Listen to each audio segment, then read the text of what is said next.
see. Yeah, I don't have a big need for it being over there. That's really only useful. I know. Oh, well, no, I'm not on it yet anyway.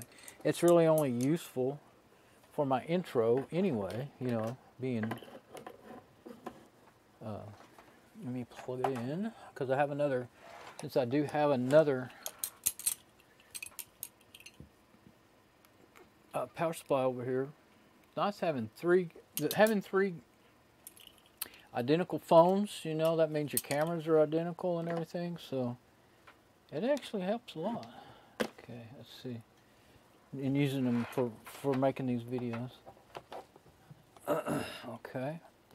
Now, I'll get it kind of halfway aimed, a wild guess, and then that's not staying very good.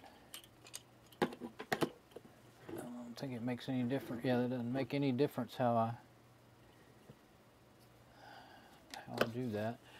Let's get all these. I might need my magnifying glasses. I'll get them over here where I can actually. Okay, now, I couldn't see what I was doing, of course. Now then, okay, I was pretty close guess there. Now we don't need it to be, let's go back this way just a little, yeah. You don't want it too high or too low. That way, sometimes this one's loose enough that it can kind of move a little bit, but usually not too much. Now, I'm on camera 2, so now I can switch over and show the, you're getting all that feedback in the picture right now, but you will just see Parted Magic. Now it's off at an angle, it's not very good, but it's the only other place I got to set it. Okay, so Parted Magic, let's look at the disk health again, let's see if that hard drive shows up. It's not showing up now. The Maxter is okay. Okay, so let's just go ahead and get on the, if I get on the remote desktop, I can do it that way. Let's see. I need to go to the mount devices. That's not actually what I really needed, but oh yeah, that'll work. Okay. What I want is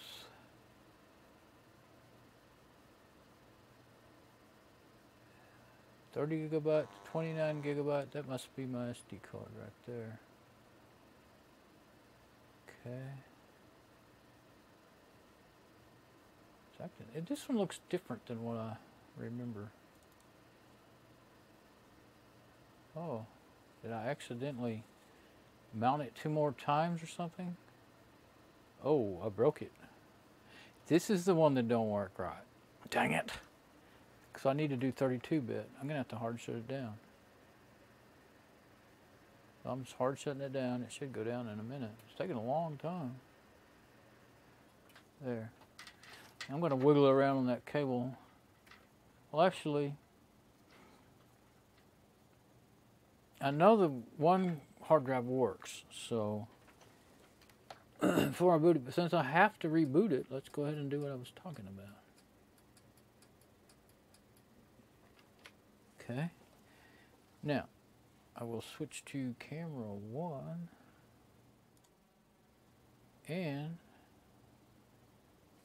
here's what I'll do. I'm going to go ahead and unplug. I think the pliers will keep me from hurting my tender little... Did I just drop something on the floor?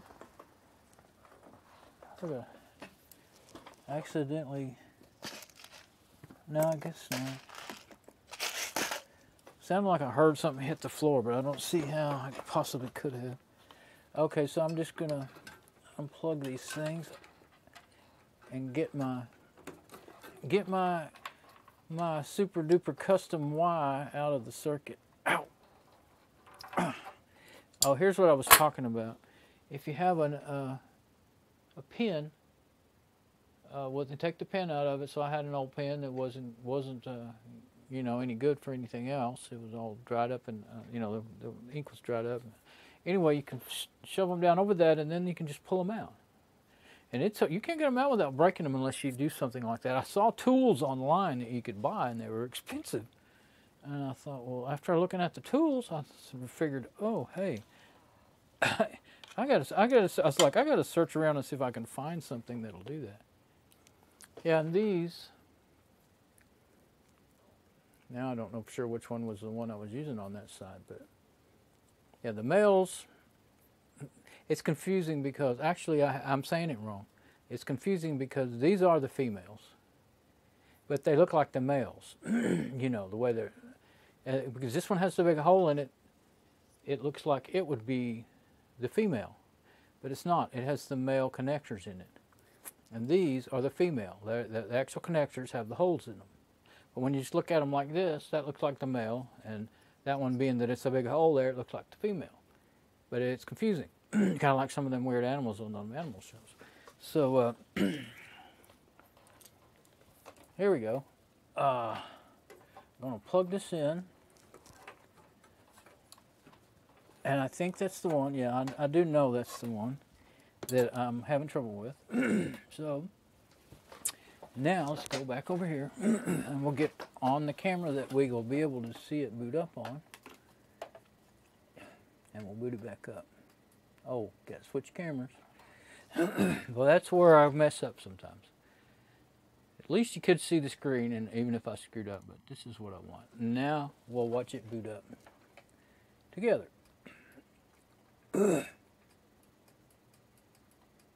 Now, being over here, I might want to switch to my SM58. But since I'm running back and forth, I don't think I will.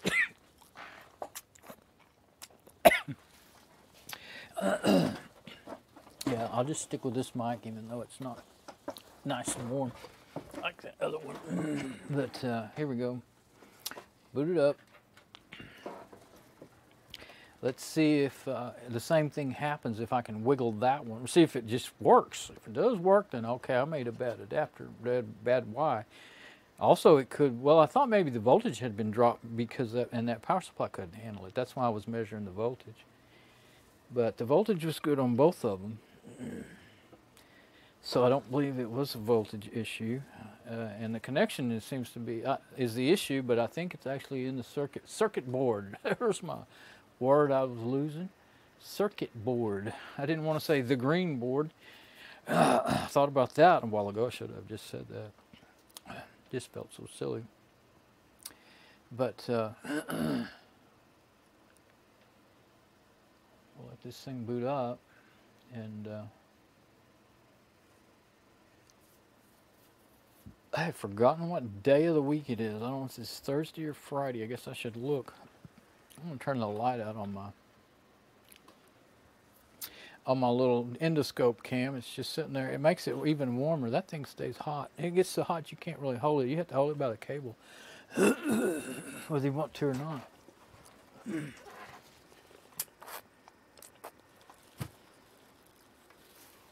I don't know why I am on the right one. I wonder if something went wrong here. Oh, you know what? I thought I saw the easy to boot menu. You know, I was thinking it might have tried to boot to that hard drive, and it doesn't have anything to boot on it. It's just, it used to have Windows 7, 32-bit, but it got infected, and I cleaned it 10 times. Finally got it clean, 10 different scanners, rescue CDs, and well, I was using USBs, I think, and then I thought, you know what? I still don't trust the operating system, so I just kept all my files on there because I felt like they were clean, and deleted all the Windows files. I don't know why it's doing that. I think that's what happened. I wasn't paying much attention, but it's not doing Control-Alt-Delete.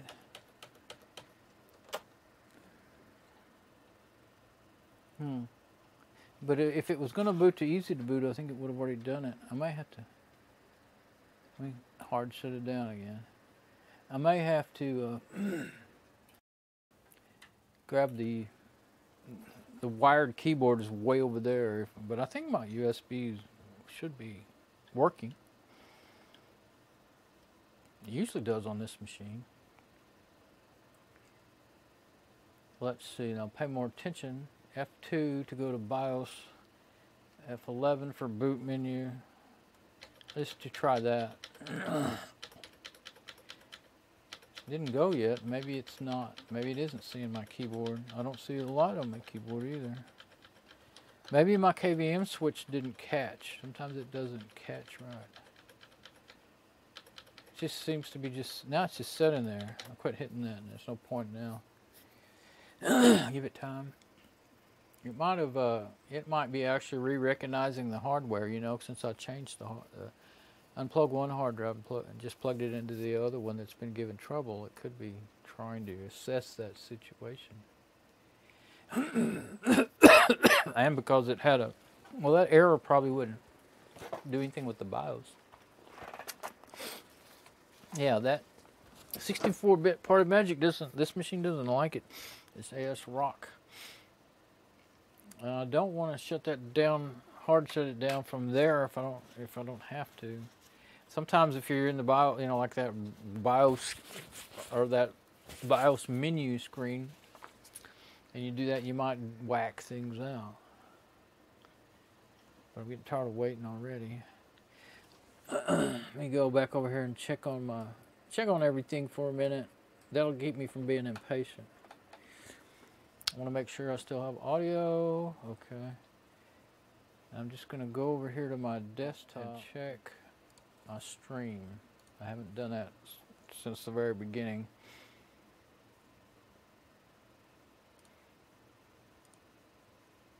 Okay.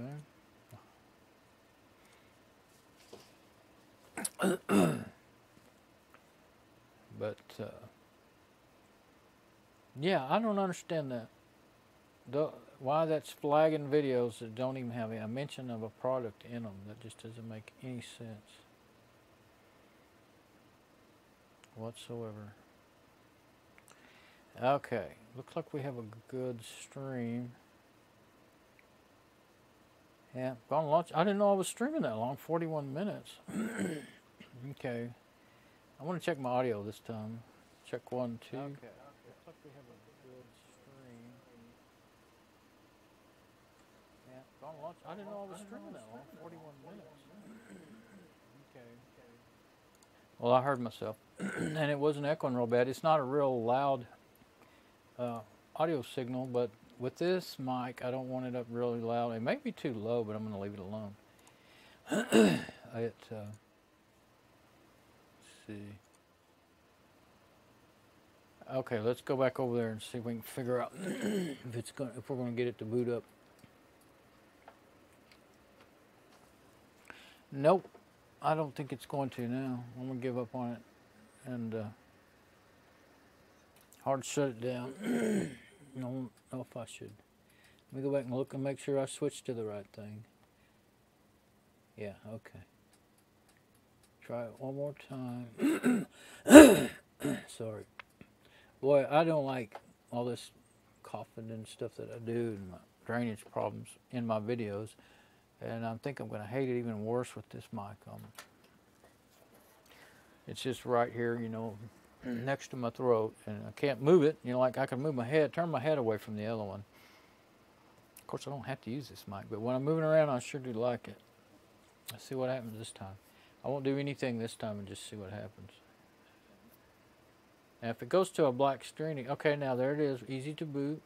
I thought it had done that before, a minute ago. I don't know what happened a minute ago. It's working now. Okay. I was talking and not paying attention. I was looking over there at the machine instead of at what I got going on here. Okay. So I want Party Magic 2013, but I don't want 64-bit. That happened the last time I tried it on this machine. And it's really weird that it runs just fine and then acts up. So just 32-bit runs from RAM. Then if I do need to take that thing out, that stick, SD card in the USB adapter, I've said that so many times. If I have to take it out, then I just like to differentiate that because it is different. It actually works great, but it's not just a regular old USB stick, you know. But and I got to thinking about it. I thought, you know, I don't know if I'll get when or if I'll get around to it, but I've wanted to ever since I got these phones to learn how to see. I've never had any smartphones before until I got these three. I started with one and I liked them. They were only 15 bucks each, and I liked them, and so and I wanted them mostly for the cameras. I don't have service on any of them, and I ended up with three of them. I bought two, and then the other one I got one from my mom, and then she said I can't use it and I can't see the screen. It's too little. They are only 4-inch screens. I can't see them good either. Anytime I seriously want to do anything on them, I use a little remote desktop app. There's one called My Phone Explorer that I used to really like, but I was trying to use it the other day and it wouldn't. Kept lagging and locking up and not working. And then I thought, oh heck, I think finally remembered I have Team Viewer on there. I had later discovered that they have a Team Viewer Android app, and that's a real good remote desktop application. That's the one I was fixing to use a minute ago when it crashed. When I was getting ready to, you can run it in portable mode, and I've done it before in this part of Magic. You see, it takes a lot longer to boot to the Alta RAM. I don't guess it's, unless it's hanging up because of that messed up hard drive. It's just sitting there. Maybe I should read. Oh, there may be something wrong. Let's see. Cache enables. Okay. Invalid power resource to register. ATA6 port disabled with a T, disabled, ignoring. SDA write protect is off. Okay. Mode sense. It's not all on the screen, so write cache enabled. Doesn't support DPO or FUA. Invalid power resource to register. I don't. Maybe because of this hard drive is actually decided to give up the ghost. Right, protect is off. It seems to be hung. We can try a different distro or something. Logical blocks 250 gigabytes. So that's the hard drive that's acting up. Let's see if I wiggle it. It's not making that noise now. So all that I was talking about, it really might have been my adapter that I made. Either that or, well, that wouldn't have made sense. I was going to say, or my theory about the power supply getting ready to die. I'm worried about it dying because I had it apart when I first got this machine because it had bad caps on the motherboard, and I opened up the power supply and it had some swollen caps, and it's only like a 250 watt power supply. So I was a little worried about putting a second hard drive in it anyway, even though it has a place for, I mean, theoretically you could put 3 on this thing. It has 2 SATA and 1 Molex, and what I did was make a Molex Y and run, 2 Molex connectors because I didn't have any SATA hard drives. Let's see if Control-Alt-Delete will do anything. Doesn't look like it. Okay, well, we'll try it one more time in some other distro then. So we may not be doing remote desktop and fancy fun stuff after all. I thought I almost heard it clanking. They'll clank, kind of a clicking on and off sound when they're not working right. But they'll do that sometimes when they're not actually bad, they're just something's not working right for a moment and then it straightens out. Okay, now my easy to boot stick is working fine. Okay. Yeah, we just want to go back in the Linux menu. Now, I just want to go to Fedora. I've got Fedora 26. I think it's the only Fedora I have on here now. Or do I have something else? Let's see. Fedora 26 i386. That's Mate. And then 64-bit. Okay. And then XFCE. 386 and 64-bit. Okay, yeah, formatted rescue tux. Okay.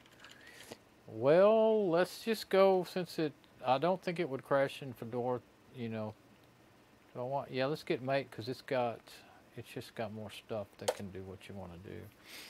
But I did the i386 Mate desktop.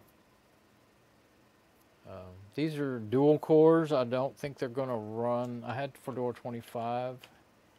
I'm going to skip the test and go straight to booting. I think I've tested them before anyway. There are some ISOs on here that aren't working. I still haven't got that make files contiguous to run yet. I spent a day on my old Dell 6000 laptop trying to get it has XP and Debian on it, Debian 7 or 8. And I was in XP. I haven't run it in a long time, and it hasn't. Let it sit there for 2 or 3 hours trying to update the Avast antivirus, the program, the actual definitions update up fine automatically, but never would. And then I got to remember, and I think that happened the last time I was on it a while back, and so I got to thinking, I'm afraid it's infected or something. Because I still am, because I have my WinXP virtual machine. Well, it is Pro, and that other one's Home, but I have WinXP Pro virtual machine, and the Avast on it is updated completely from what I remember. I think it's got the newest version of the program and the definitions automatically, you know. Let's see what it's gone black again. Sometimes they'll do that, you know, they'll go black for a minute and then boot up, but I don't remember if I've booted to this ISO before since I put it on here. I remember I had some that would work and some wouldn't, but the ones I remember there was 2 that wouldn't work at all, and they showed I call it the matrix screen. It looked like just all zeros, not one. It didn't have ones and zeros. But anyway, I didn't pay that much attention, but it was pretty wild. So I don't know if usually Fedora is pretty quick, so I'm thinking it's not working right. And if that hard drive's messed up, then it would hang up, but usually you'll see the errors on the screen. That's kind of one reason why I thought I'd go ahead and do that Fedora, because it will, if that hard drive's okay, it'll mount it. And if it's messed up, then it will usually hang up trying to mount it. Let's go ahead and try a different version or something. Let's see. It seems like every time it gets like this, the keyboard won't do anything. And the whole point here is to figure out about this hard drive. I want to know if it's bad, if it's completely bad, or what. I guess I could do it in a known good working machine, though. It doesn't have to be done in this machine. I thought I might take it out and stick it on my USB adapter. Maybe that's a better idea. That was my original idea. So I might do that here. I may. I'll try one or two more. I may try Debian if this doesn't work. And Debian is more finicky, though. It doesn't boot as easily. Of course, I have a bunch of rescue stuff and everything, but well, I have antivirus rescue stuff. I have three or four on here. So, but I have Debian 8 and all this stuff. DRBL, diskless remote bootable. I like that. It's fun. You can boot it up and then boot other machines to it. It's a server on the network. I actually have some actual Win terms that I'd like to set up a server for them and do that, kind of for the fun of it more than anything. But Mate, I think, is more equipped for more hardware than XFCE, I think. But let's try the 64-bit this time. Oh, there's a bad one. See, that's not just O's. That's every number under the sun. That's what I'm talking about. So that could have been. Could just be that neither one. I may have to make this thing contiguous. Let's see. What do I have on my regular USB sticks? I have Fedora 25. It looks like, and then Debian 8. I think that Debian 8. No, it's a live version. Oh, it rebooted. Oh, I rebooted it. Okay. Oh, bad video. Huh. Bad power supply, maybe, after all? That hard drive can't cause that. Yeah, video failing like that. And it did fail when I was running that 64-bit. It's hard to shut it down. Could be the bad power supply after all. So that power supply that I put, I'm going to take my little stick out here, my little SD card and the USB adapter out. I'm going to get my regular USB stick that has Fedora, like it says Fedora 25, so 64-bit. I never have, yeah, I was getting ready to install that and then decided that since 26 was out, help someone. And in the meantime, when I put that on there, I'm booting it up again. 26, I realized 26 was out, so we used that, and it worked quite well. We did a dual boot with Windows 10 and Fedora 64. That was on a quad-core laptop with 4 gig of RAM, so it's basically just like my Lenovo i5 that I'm streaming with. Let's see what happens here. Okay, that's okay now. Now this one, well, I don't remember if I booted it either, but yeah, in a minute, if it keeps acting up, then I will unplug that hard drive. Yeah, I/O error is kind of what I half expected. But a lot of times it can get past it though and boot. Looks like it did. Well, we won't know for sure. It might go, if it goes to the video died. Sheesh. My fears may be realized about that power supply. I would be really upset if that brand new ASRock, well, it's not brand new anymore, it's a couple of 3 years old now, but bought it brand new. ASRock motherboard was damaged, but I would say the power supply is not giving out enough. And I was running Windows 7 64-bit on it. You know, I know for sure, without a doubt, it's a 64-bit machine. So I'm going to try to Bane 8. I guess I could unplug the hard drive now. There's really not much sense in keeping on trying. Well, let's leave the hard drive in there because for now, and then we'll see. And I do have but I've never seen that cause any trouble. I do have the cable still plugged in. Of course, I don't know. Couldn't hurt anything to unplug, but I do still have the IDE cable plugged into the other hard drive, but I don't remember really ever having trouble with doing that. You can just unplug the power. Let's see, live 64-bit failsafe or default. So let's just do default. This is the Bane 8 64-bit. This is what I used to install that on my laptop, my Dell 1525 laptop. I had never changed it from that. So now I had a bunch of rescue stuff on that other stick, and I wasn't thinking. I had the writing had come off, and I didn't bother to stick it in the machine and check. And I really had meant to put that, reformat this one, and the other one had a bunch of rescue stuff, new rescue things on there that I wish I hadn't lost, because I built it with Sardu, and that used to be one of my favorites, but it's gotten harder and harder to use. It doesn't work as well as it used to, and they have some restrictions on it now that you can't use unless you pay for them and stuff. And it took me forever to get that one set up, and it's hard to. I've never got down and really learned.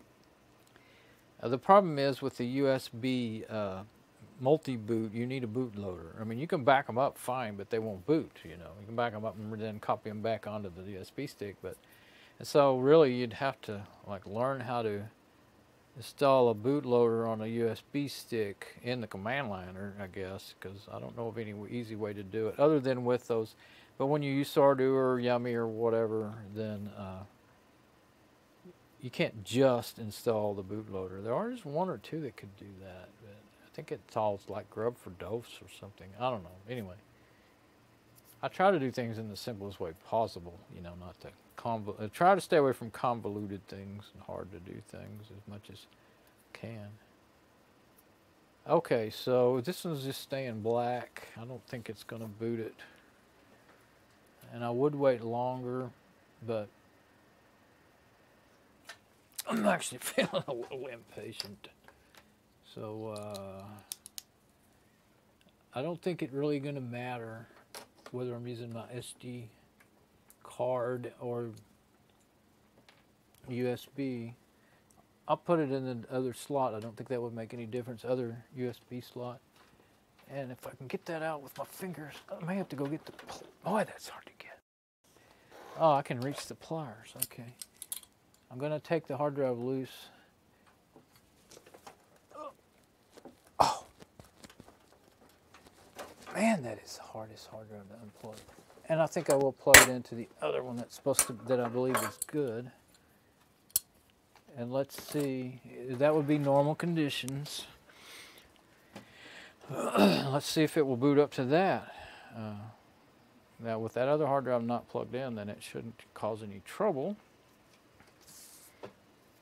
And I could be wrong, it could be the IDE cables being plugged in is what's making things go wonky. But usually it's not, so we'll just leave it like that for now. So, we're back to booting up okay. We'll pick something else here to boot to. And the Bane is, let's see, which one did I try that didn't, I think it was the 64-bit. Let's try XFCE 386. This is Fedora XFCE 386. Since the other two didn't boot, okay. Yeah, I may have to get down and really work on that XP and the Dell 6000 laptop, because I got to thinking, you know what? I bet I could run that make files contiguous if the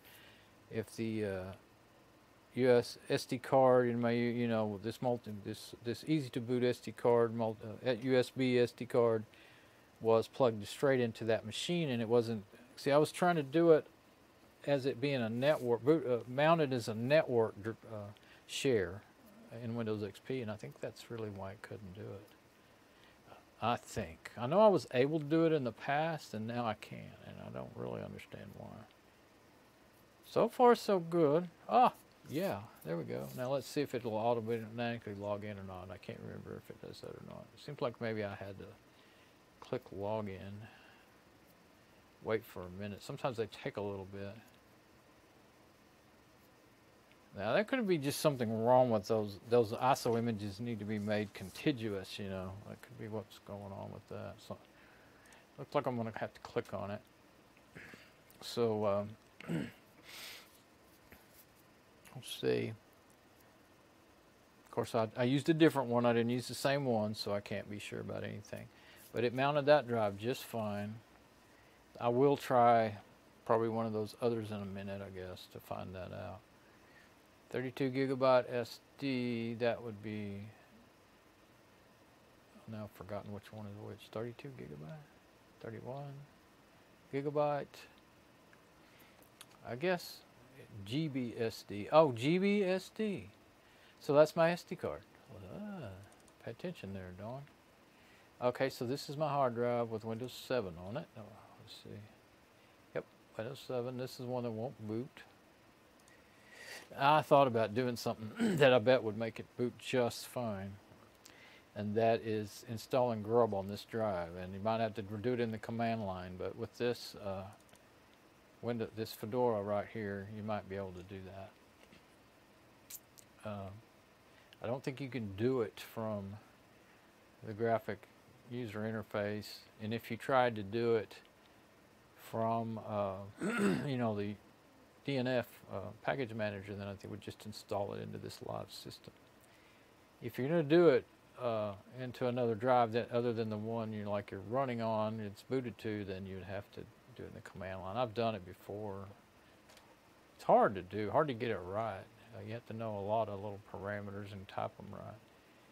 But yeah, here's my easy to boot drive, and I think I will go ahead and go to the downloads, go to got a few malware scanners in there and stuff. Team Viewer, yeah. See if I can run Team Viewer. Let's see. Oh, I think I got to change that view. I can't read any of that. There. Now, okay, yeah. I think if I can just unpack this is what I've been doing. Yeah, because if you leave it unzipped on there, it won't work right. Extract. to, where do I want to go? Let's see where it's trying to go to. It's trying to go right back there. Let's just say desktop, I guess. I usually don't like to do that, but, or, yeah, desktop, I think I can find that. Okay. Extract. Now I think maybe I can go and run it. Well, I don't know. We'll see. It wouldn't work in Fedora 25, so we're going to find out if it'll run in Fedora. Now, if I can go to the desktop and right-click and say, yeah, there's TeamViewer. Okay, and say, open terminal here. Yay, this is a good file manager. Okay, let's see. I think I just do that. //TeamViewer. Let's see if it'll work. Looks like we're getting those errors. We won't give up until we see whether or not it runs. Error, yeah. Doesn't have something that it needs. It's still saying launching though. We'll have to wait for a minute. So I don't guess I'll get to do the remote desktop after all. Wait, I might be able to install it from the RPM file. Oh, wait. I think it's working. Haha. Now that's better. All right. So we got to have that number. I'm gonna have to write it down.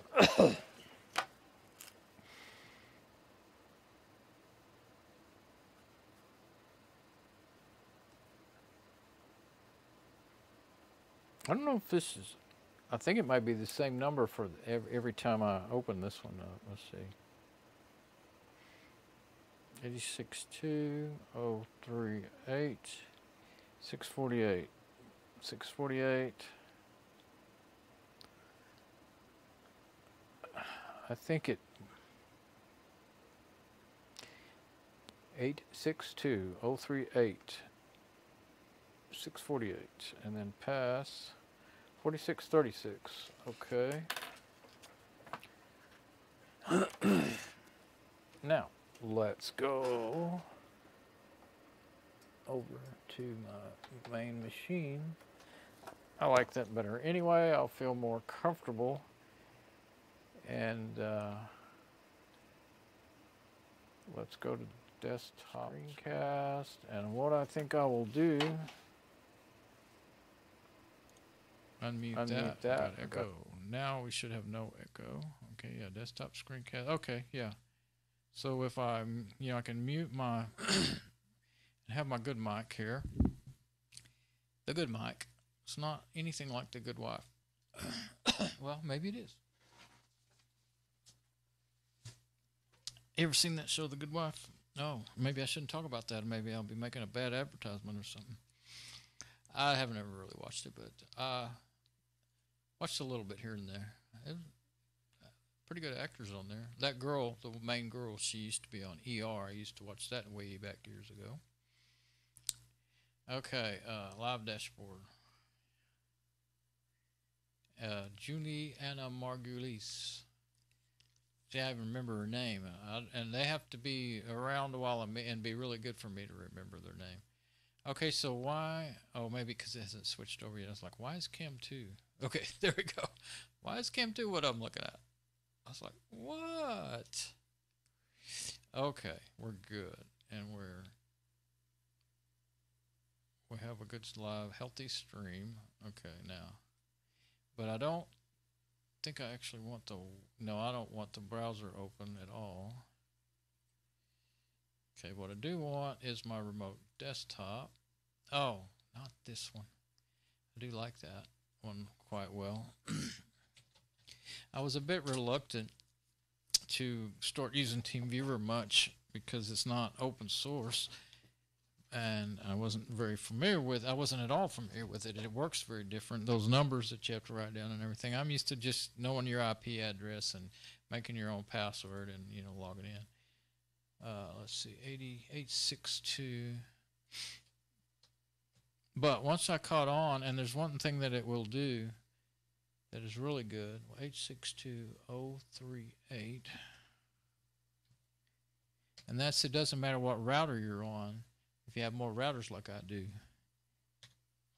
you don't have to forward ports and do all that stuff. 862.038. 648. And there's something I forgot. There we go. 4636.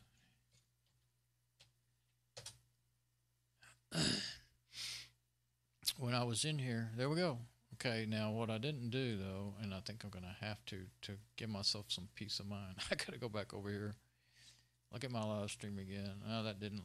Half the time my home page doesn't load right, and if you try to click on it while it's trying to load, it won't go anywhere. I want to just hear that for a second and make sure I'm got the mic up that I think I have up and everything. Wait for that to come in. Yeah, I have my. I see the signal though, so I should be good.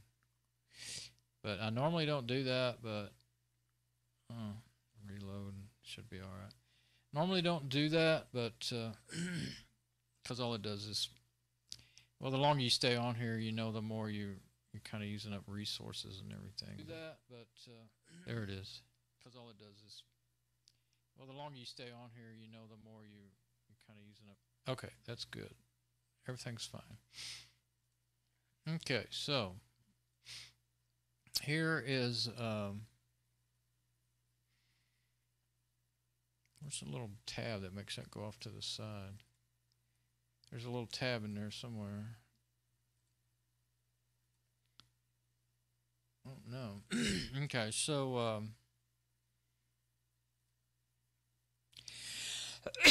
that's like where you can chat and do all kinds of stuff, but usually you can make it go off to the side and get it out of your way. I don't think it came in all the way or something.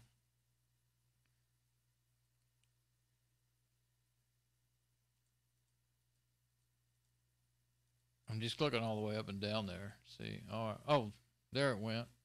Yeah, there's the tab now. You can see it. Okay. Team viewer, we're good.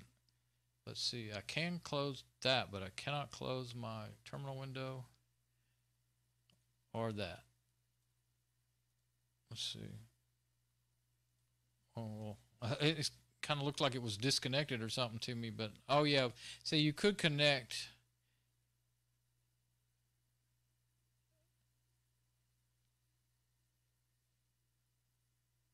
Huh. Well, I'm connected, but I put control remote computer 862.038.6.64. How did that work? Looks like I put the wrong thing in there. Oh, this is on my, it's in the same window. This is, I don't normally leave things in the same window, but that, you know, is where I opened it up. So that right there is on my machine. And this is the remote desktop. Okay. I'm okay. I promise. All right, now. So that drive's fine. That's my SD that I did all that from. Okay. This drive is fine. And I could, but I'm not in part of Magic or anything. And my video's not dying or anything so far. So, maybe that, I've never seen a hard drive cause all that kind of stuff to happen, though. That's what's really weird to me. Maybe, I remember when I was watching it boot up, it says something about something strange about the voltage. You know, maybe it has some sort of short, internal short that's causing trouble in the whole machine, you know. That's all I can guess. There's Anaconda. Let's see. So really, what I want to do here is, and I would kind of like to make it full screen, but then I don't know if it's hard to get out or not, so that I wouldn't be as confused about what I'm doing. Because normally I'm looking for my controls up here, and that's my machine I'm on. This is the controls in the XFCE down here by default. Actually, I usually make them look just like Mate. And then there's the open programs right there. Yeah, I was going up here. Oh, well, that's what's actually running on the machine. It's over there. Okay. So I think I'll go to the next desktop, and then I won't be able to mess them up. Yeah. Okay, let's see what we have in here.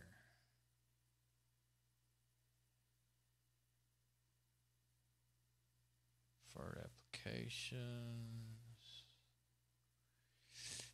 administration. Yeah, I'm extender DNF. Would not do what I would like to do there, though. I was kind of thinking about what if I just put grub on there, that hard drive would boot. But I was also thinking, yeah, that'd be kind of silly to work hard at doing that, because I think what I have decided to do is I haven't mentioned that in a while in the last couple of videos, but my whole thing, what I was trying to do when this machine started quit booting, so looking for a machine to set up with Fedora 26 for my mom to use temporarily while I was upgrading hers to Fedora 26. Well, this could be the best candidate of what I got. The rest of them are Celeron D single cores and Pentium 4 single cores, and they're just not quite going to handle it now. And I'll probably have to use the XFCE for the dual core to handle it, because I put 25 on a dual core laptop, and it wouldn't even play YouTube videos. It was fine as long as you weren't trying to do something like that that's resource intensive. It was a bit slow. You could tell it was a bit slow, and that was with Fedora 25 Mate desktop. But XFCE is a lot lighter. So and once I set it up to look like Mate, that's what she's using Genome 2 in Fedora 14 actually, which is actually my favorite operating system, bar none, including all the other Fedoras I've ever used. I still have another machine that has that on it, and I'm not going to reformat it because there's apps on there that's not even available anymore. That was the heyday, as far as I'm concerned, of Fedora and Linux. It was so much more activity and so much more great graphic user interface programs and stuff.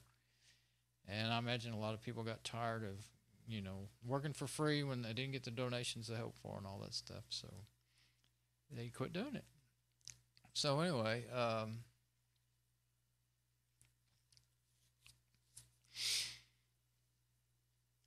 close mail.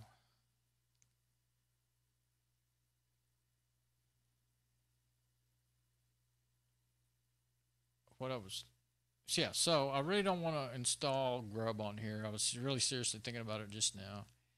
Maybe I would try to find the commands. I have them on my blog somewhere. I'll put them on there so I could find them. And it just has AbiWord, no Office Suite. And looks like it has a few more apps than the Mate. Well, actually, maybe it doesn't. Well, yeah, Mate's the only other one I've really looked at. Something else had less. Oh, the new Debanes have less than ever, and they used to have way more apps. Debane would come with enough to make a whole good working system. Now you're really baseline there. But, I mean, of course, it's not too... Well, it takes a lot of time if you add them one at a time, so... If you can either solve them by groups... Fedora has a lot of groups. You can go on their website and find out how to install by groups, and you can really install a lot of stuff fast that way in the terminal. But...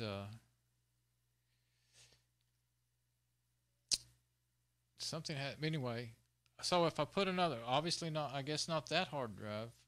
I didn't, well, of course I wanted to get one way or the other. If it's not completely dead, the other hard drive, then I want to make sure my files are backed up. I think I already backed them up months ago, and then reformat it and stuff. But if it's dying, then it's too late no matter what, But I think those files will still already all be up on Google Photos. It just won't have the original higher resolution videos. That's what they are, is videos off my phone. Bunches of them, about 90. Well, how much? No, it wasn't 90 gigabytes. I don't remember how much it was. Might have been that much. Anyway, I was kind of thinking about going into DNF. I could go into gparted and look at this hard drive, but it's okay. I've looked at it a couple of times. I looked at it in gparted, and a minute ago I was looking at it in Parted Magic. That has more tools like that already on it. Gparted is for partitioning, and you can get a little bit of an idea about the health of the hard drive with it, but not much.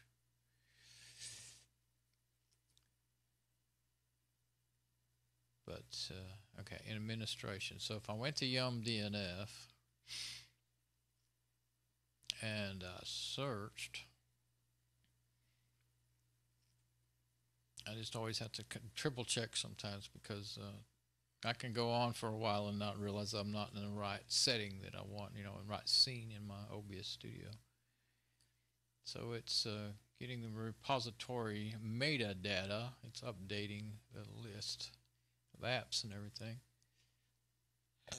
This cable on this particular camera, well, I'm not using the camera right now, but that cable is, those power cables on those things are a little stiff. And it is wanting to go wrong way for me. Now I accidentally banged into it. Now I did move it. So if I go back on it, I'll have to look. I'm talking on the other mic. I guess I could have stopped the audio server on my wireless, my camera 3, to save battery and stuff, but because it is running on the battery. But I didn't think I'd be doing it that long.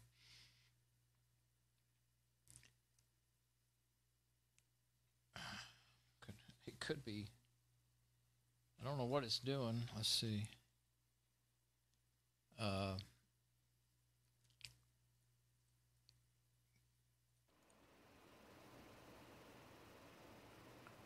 What's that? Oh, two, one. What do I want? What do I want? I want one in desktop? One in desktop? No. I want two in two desktop. in desktop. Well, that's not going to show what I thought it would. Yeah, there's no way unless I get up. What I was thinking is I would show. Just go back to the desktop. What I was thinking is I would show. Oh, that probably caused echo too. Yeah, because this is the only one where I have that camera 3 muted. So don't play around. You don't have the. Oh, now it's there. Well, I was thinking I would take the camera out of the little bag and check. Turn off the audio server and check the battery. Look at the battery. Yeah, there's going to be like hundreds of updates, which I don't want. I was just thinking of doing a search for, where is the search? Let's move that up a little bit. Maybe it's in the way. You have to change the setting, though. There's the search. There we go. I was just thinking what, and there's Grub Customizer, Grub 2, Themes, modules. Oh, it has Grubby, the command line tool for updating the Grub bootloader. That didn't used to come with it. I'm glad it does. It was a good tool. Grub Customizer used to be great. You could customize and tell it like you want to change how long it times out, or change the default. Like if you wanted to change it to boot to, if you had a dual boot and you wanted to change it to boot to Windows, but it wasn't working. It will not work in my Fedora 23 system, and I don't know if it'll work in any of the newer ones or not. But yeah, you can't install. Let's see. What you could do though is get to the Grub website by clicking on that link. At least I think it'll work in XFCE. We'll see. Yeah, let's just go close that. That's going to use up system resources, and I don't know if my browser's trying to open up. Yeah, there it is. It's trying to open up. I clicked it twice, so it says, hey, it's already running. Okay, so well, that's small, isn't it?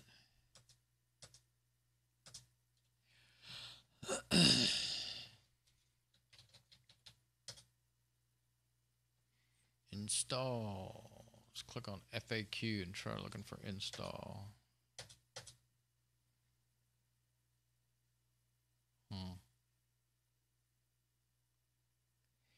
You don't even, let's see, do you have to download it first? I don't know why I'm doing this really.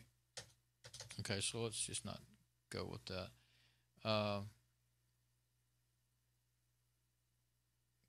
Yeah, you can install it. Like if you're already in a Linux distro, then you can use the commands and you can pull it from the repos. You don't have to download it and then install it from that file you downloaded. You could, but Pt6 from scratch. Ubuntu works different.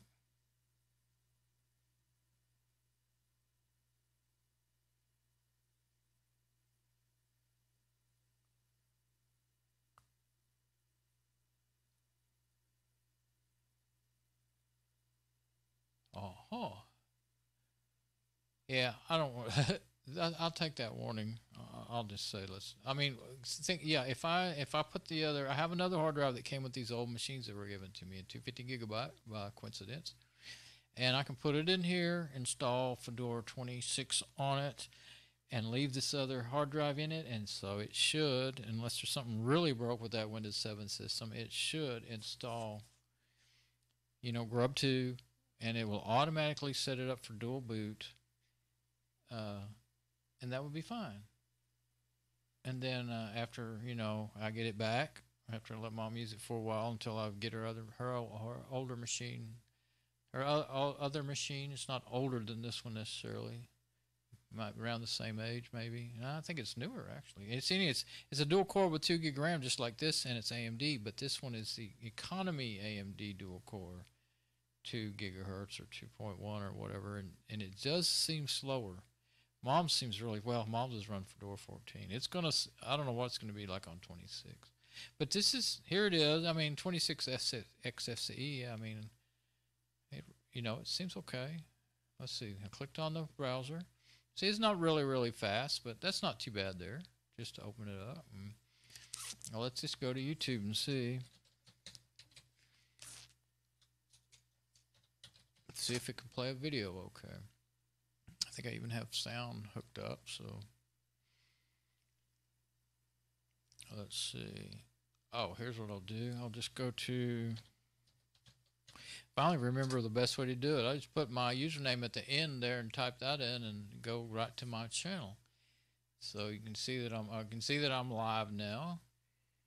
And that should cause lots of echo, but that wouldn't actually hurt anything. Let's play it for a minute. Or a second or whatever. Oh, okay. It won't play that format. That's right. Well, I'm doing FLV, so I didn't wait for the chat to come in with that. Well, let's look. Never know when somebody might try to talk to me, and I don't like to be rude, but I just don't know because I can't leave it up. Well, my machine can't handle running all that at once.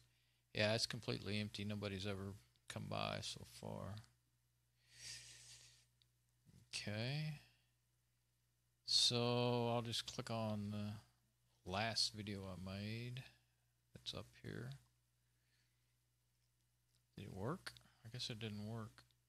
I'll just click on it this time. But yeah, it's not. It's okay. It's working. So that'll be all right. I'll just use XFCE. A lot of the things you can do with the system and to the system are not.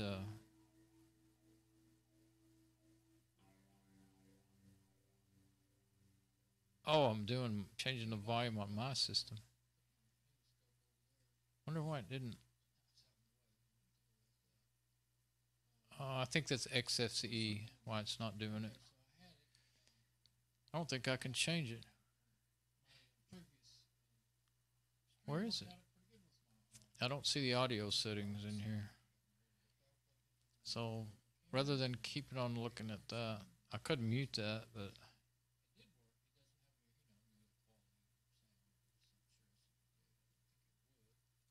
I want to mute it because it confuses me.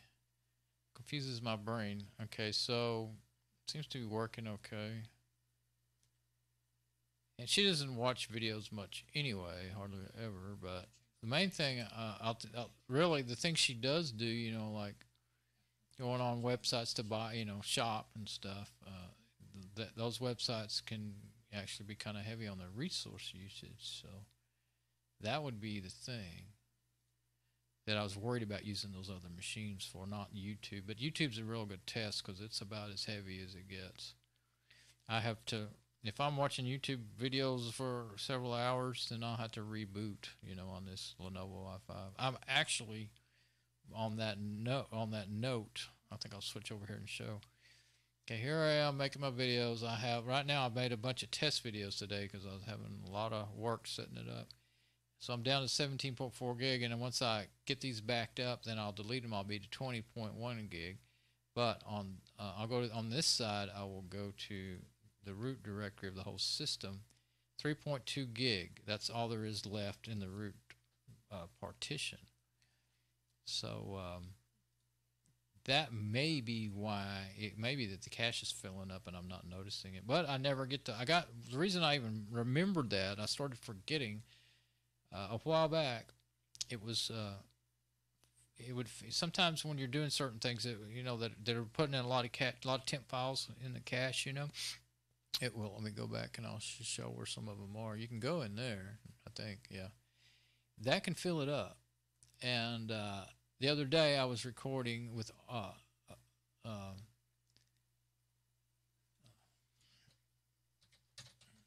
can say record Audacity. I was recording with Audacity, and it popped up the message, your drive is getting full, and or is full is what it said, and it said only 1.8 gigabyte left. So boy, I'm close to the limits of the system being able to run, and so I need to do mine soon. And this is a dual boot, and it had Windows 7. It got infected, and I scanned it once or twice, and then I said, forget it. I need the space, but I haven't done it yet. So it's just got half of the drive is just wasted. It's only a 250 gigabyte drive too, so half the drive is wasted, and it's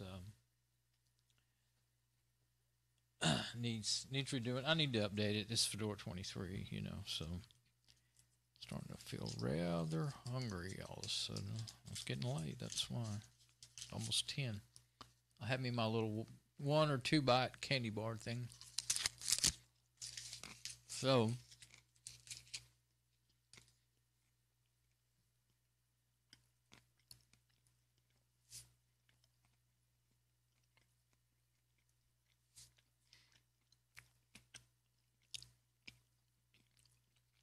it was a good idea. Can't even talk.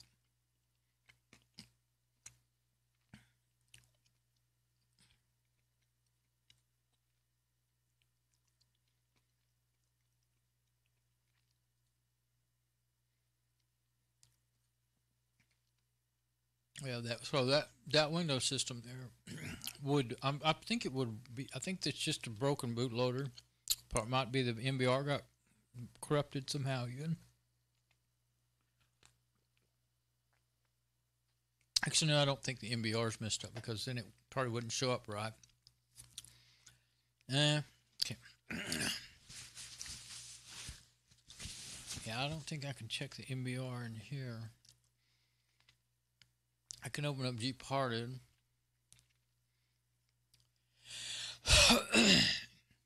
And that's one cool thing about when you do it in, sort of cool, I guess. When you do it in a live system, you don't have to type in.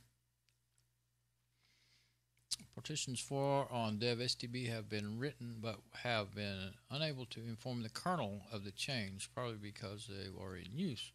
As a result, the old partitions will remain in use. You should reboot now. Oh yeah, you can't, in Fedora, since they're mounted, I can say ignore or cancel. It'll give me the same results. Since it's mounted, then show the rest of the information there. What do we got over there? Oh, flags. Okay.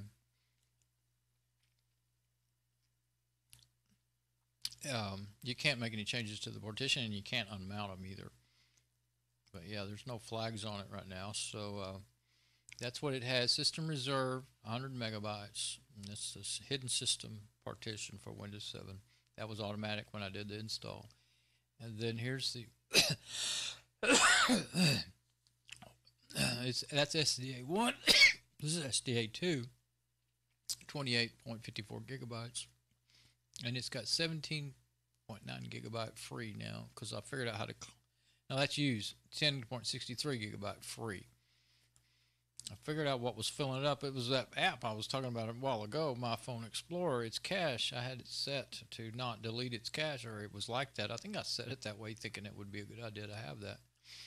I didn't realize it'd be so much it'd fill up the hard drive. So anyway, you can right click and say information.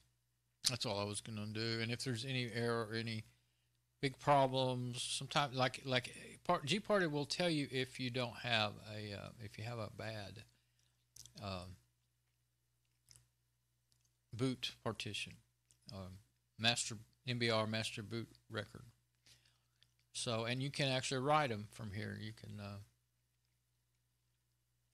somewhere in here you can say create a partition table, and that will create the MBR. Well, that would, if there was no partition table, if the whole thing was empty, you know, you might need to do that. But somewhere you usually can say write an MBR to it. It's just the newest version now, so it may have changed the way they say it.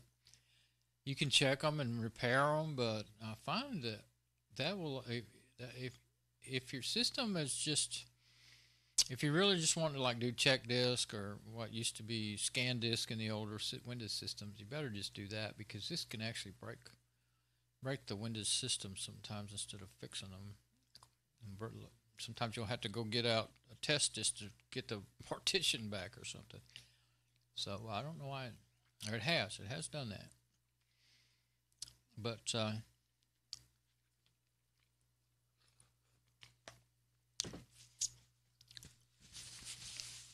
yeah, I'm beginning to think that the best plan for this machine is to do that.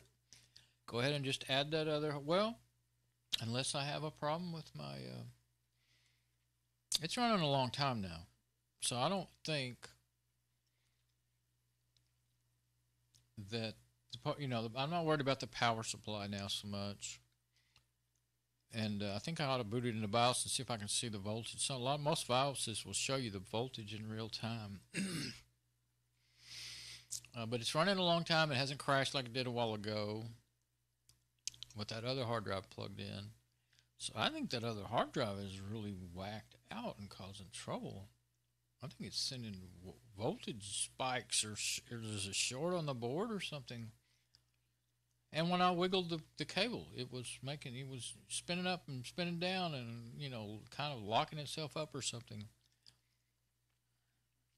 But yeah, I had kind of, yeah, see, that's the thing, is I thought, well, maybe I should only have one drive in this machine. Well, I could do it that way. I could leave that's what my original idea was, is to put one hard drive in it, like that 250 gigabyte hard drive, put Fedora 26 on it, let Mom use it, and then decide what to do with it after that. If it would work with them both in there just fine, I guess I could just try both of them, and if it works fine, then I'll do it. If it acts up, then I could put just one hard drive. I can't really, I mean, I don't know how to test the power supply computer PSU, you know, to see if it's, other than, you know, watching the voltage in BIOS, running really hard and see if it quits or something, you know. I mean, I don't know how to test them.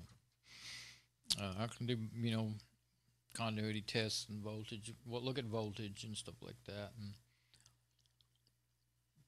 And pretty simple stuff, you know. I'm not a real experienced, I just never really learned a lot about, you know, serious electronics testing. I've been reading about it, watching videos for years now, and kind of start grasping the principles, but then when I forget some of it, you know, when I want to try to do it. I don't know, I'm not really saying that right. I'm pretty good at testing if things are good or bad, but I have been for a long, long time, but I started learning that back in the 70s, but when it gets into complicated electronics, that's a whole nother world, you know. So anyway, go back to that. Oh, okay, here's my remote desktop stuff. Okay, yeah. I guess at some point I might have went back to that first workspace. See, it has 4, just like I have 6 on my Fedora system. Yeah, it's isn't it a lot nicer to do a video with a remote desktop than it is to do it with a camera pointed at the screen. But yeah, this would be good. I keep saying but yeah over and over. Now you're thinking about it if you weren't already. Okay, so I think that's what I may need to do. And what I like to do, and is I usually I'll install. I like to install from with Mate Desktop and then add either KDE or XFCE or both. If the machine's not fast enough, I'll definitely use KDE. But if you're going to use, but there's only one thing you gotta. Sometimes when you install more than one desktop, the full desktop, then you might have stuff running in the background that could end up slowing down the machine when it's a slow machine, or conflicts when they boot up and they're both trying to control like your key ring, your passwords and stuff. Used to do that a lot, and now I don't know if it's such a problem anymore because I can't remember what I have on this Fedora 23. I think I have 3 or 4 desktops on it, and I haven't really had that problem. But yeah, I think I would start with XFCE on this dual core, and then if it seems like it needs, I like to have at least one other desktop as a backup. If your GUI gets broke, your graphic user interface gets broke from some sort of well, it used to happen quite often when I used to run the proprietary video drivers, so I could have 3D and all that stuff. And actually, I think some of them do 3D now in Linux, some of the Linux drivers, but I don't use it much. I don't really play games or anything, so I quit worrying about that. And anyway, I would keep another desktop to. A lot of times you can boot into the other desktop. Sometimes you couldn't. Sometimes you had to just. Actually, I would fix it by. Used to you could fix it by. I would SFTP into it from another machine because it was all booted up and running. It was just black, just and then I would. You could rename one of the files. I can't remember the X11 folders and stuff, and then it would work again and get to use the Linux driver and. But then they changed how they did it, and you couldn't do that anymore. So I don't even remember I don't even know. I'd have to go reading up again to figure out how to fix it if it happened again. Haven't had it happen in a long time though, because ever since I quit using the proprietary drivers, several years now. It used to happen all the way up to Fedora 14. From Fedora 14 back, it was something that would happen a lot to me. But then I have in my Fedora 14 system, I installed a proprietary driver. And don't do force install unless you really understand it all. I did it. Let's see, what did I do that on? It was having trouble, but it said you could run force install and make it install it. And then once I did, it still didn't work right. And then I couldn't uninstall it. But somehow I figured out how to tell the system not to use it and just use the Linux drivers. And I never had any more trouble. Even in subsequent updates, but I couldn't get that out of there. And it seems like once in a while there was something I wanted to do, and it was in the way, and it caused, wouldn't let me do it. But anyway,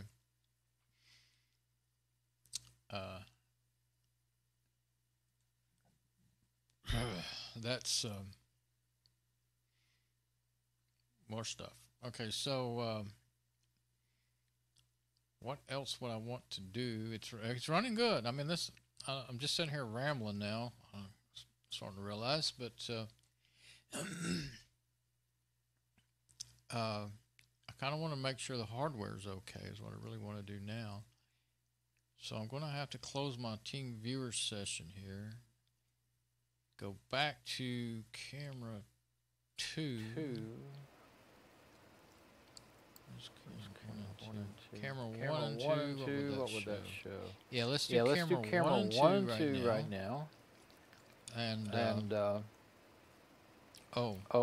to my desktop and turn things back so that I won't be. Okay. Yeah, we got our echo back. Now I can. Let's see. How do I want to do this? I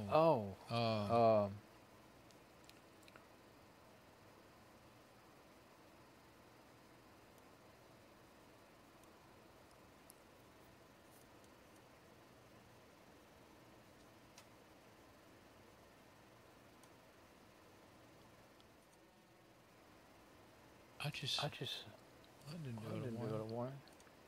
Okay, now, do I have one mic?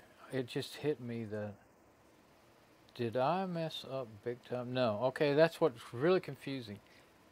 When I mute my mic aux input, that works perfectly. It mutes it in every, because that's part of the default audio input for the machine.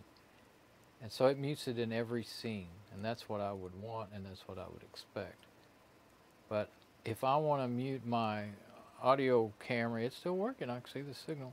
If I want to mute it, I'm switching while I'm talking because I'm trying to figure all this out. If I want it muted, then I have to mute it in only the scene I'm in, you know. And then I have to remember to put it back, you know, or I'll be no audio. I think I have audio and I don't. So, of course, you can't just roll. I can roll as long as I'm in the control interface. Then I can look and see. But I'm fixing to switch to the other machine.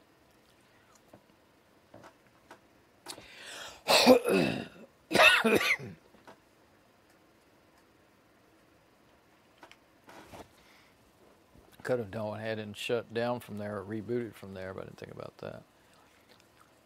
I'm not seeing the video. I hope I didn't. I imagine it just went to sleep.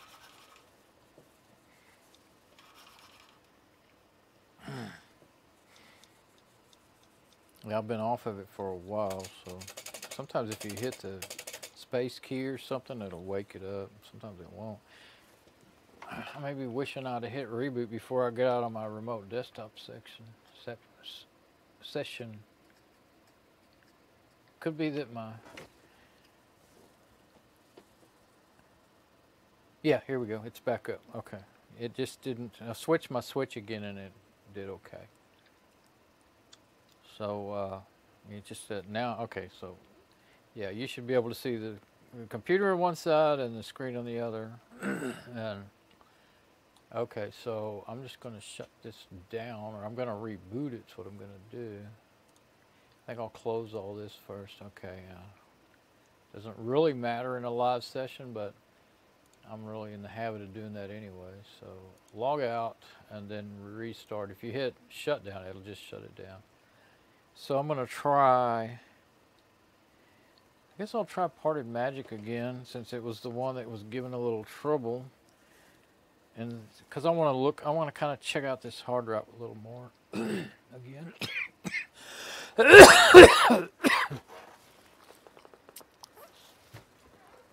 There it goes.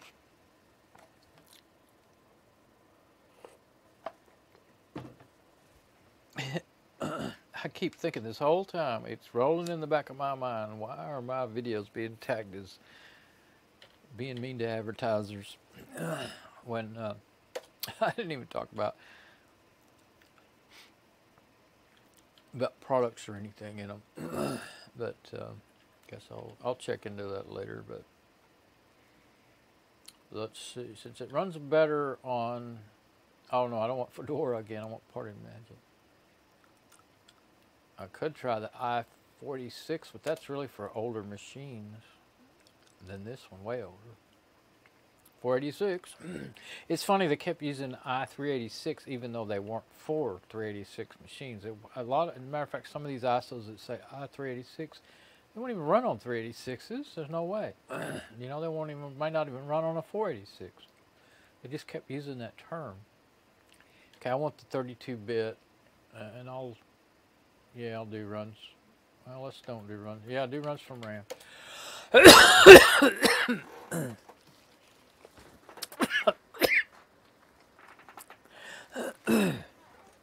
I don't think it will take that long to boot.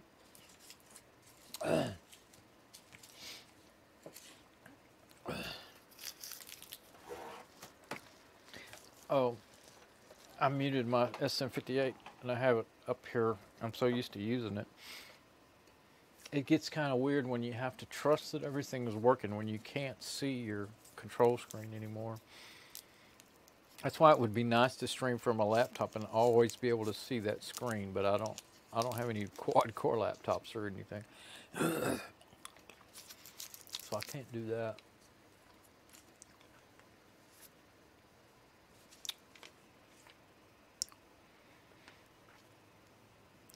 TeamViewer Portable. Oh yeah, I'm gonna write down while that's booting.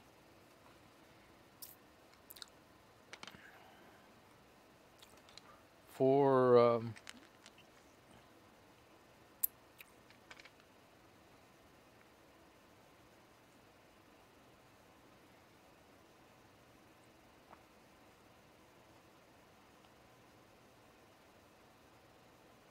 easy. Oh, it's booted up.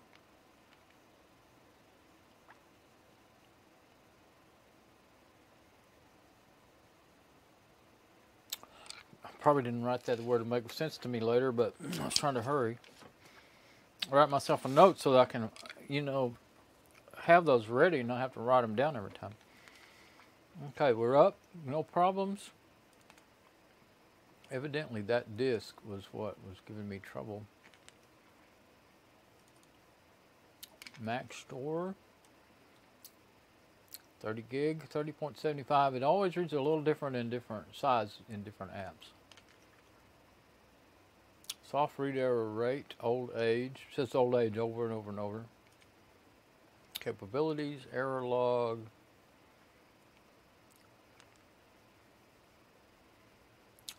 It always says that, and every time you open this, well, it says count 378. I'm sure that's different, but it says no. Usually, only the last 5 errors are stored. Yeah, 1, 2, 3, 4, 5.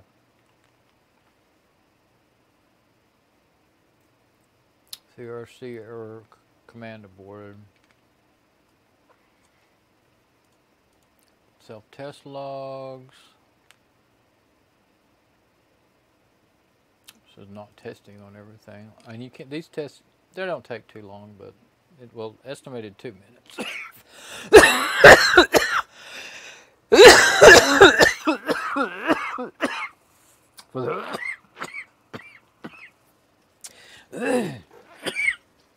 For the short test. I've taken a cough drop, but sometimes they make you worse at first. I don't know why.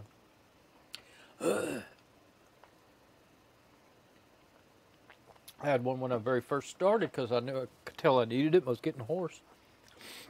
It's bad when you first start and you're already hoarse. Doesn't take me long to get that way. And I talked quite a bit, setting up my everything to do this today, doing tests.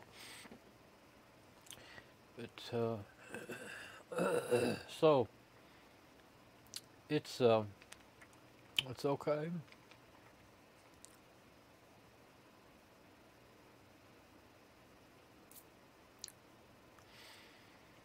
System tools is where all the goodies are. Backing stuff up, fixing hard drives. Disk cloning, Clonezilla is the one that I find that I can figure out how, remember how to use it and figure out how to use it. Also has Ghost for Linux. And maybe one other one. For making an image, backup image. I was thinking I would do that of this system, because I was thinking I'd make an image of the 64-bit and then reformat the Fuses driver or something else and either put the 64, well, I didn't want 64-bit on this really anymore because it's too slow on this system. It's just only 2 gig of RAM is just not enough. They say that's the minimum, absolute minimum you can do it on, and they're not kidding. But oh, you can install to you can install this to it says install distro to USB. Oh, that's UNet boot, and you can install any several distros. Okay, any distro if you got the ISO file. Part clone, partition clone, parted magic services. What is that? Oh, that might be stuff you would pay for or something. Photo rec will can help you find images and stuff that are lost on a hard drive that are deleted. And I don't know if I saw that or not, but Lilo's setup, that's a boot manager, but I've never quite understood that one. I've fooled with it once or twice, but it's quite a bit different than Grub. And I spent all these years learning about Grub, so that's the one I like to work with. It's one I understand. At least if I go back, I have to read the instructions to do a lot of things, but you know, I understand them when I read them. So And there's one there, saving parted magic. You can like if you added, you know, if you did things, change things in here, then you could save it in that state to another stick or something. I don't remember what Space FM is. Oh, it's a browser file system. Profiler and benchmark. I think I don't.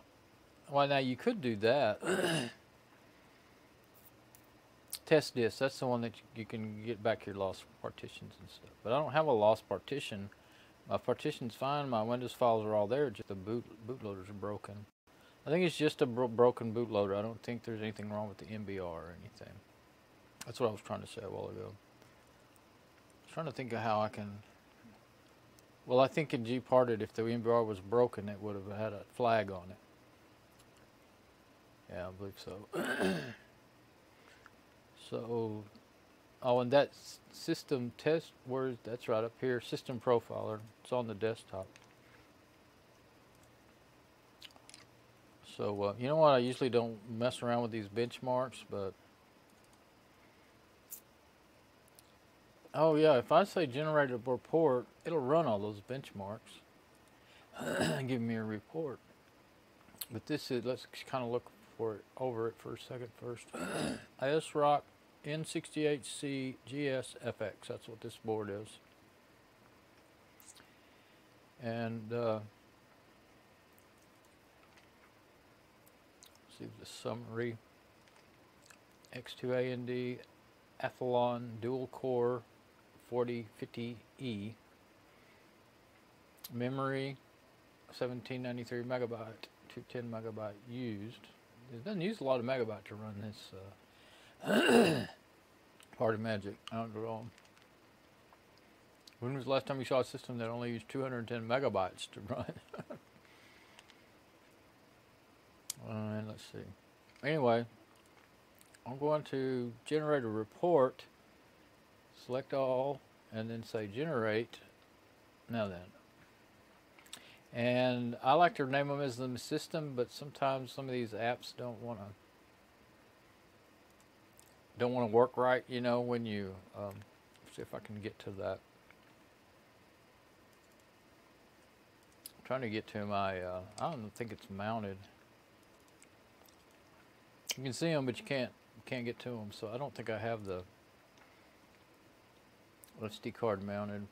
Let's cancel on that and do it after I get it mounted. You got to click on it.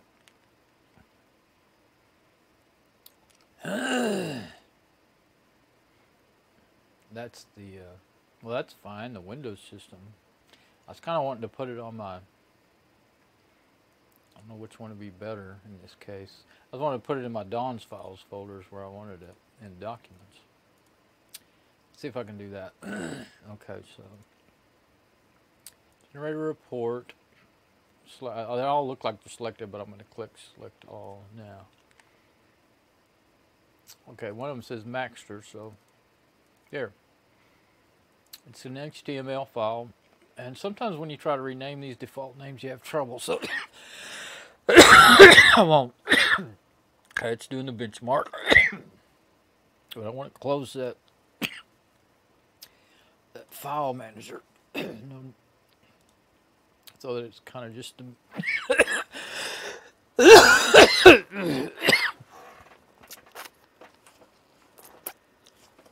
just the base system running. Sorry, I always seem to be doing great until I actually do my video.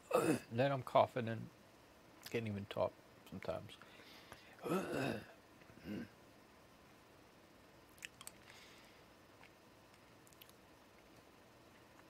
Let's see. I can flip over. See, will that? No, that'll change what you see.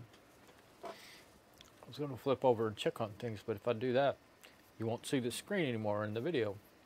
You see whatever I flip to. I see it's testing the video. Now, the last time I ran this on something, it got to here, and I finally got tired of waiting on it, and I shut it. I just killed the app. Was it this?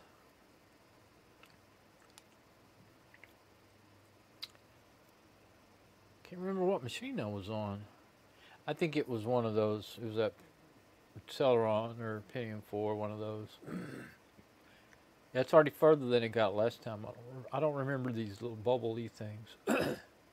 There. Do you want to open the report with your web browser? Yeah, let's try that. So it's done. There we go.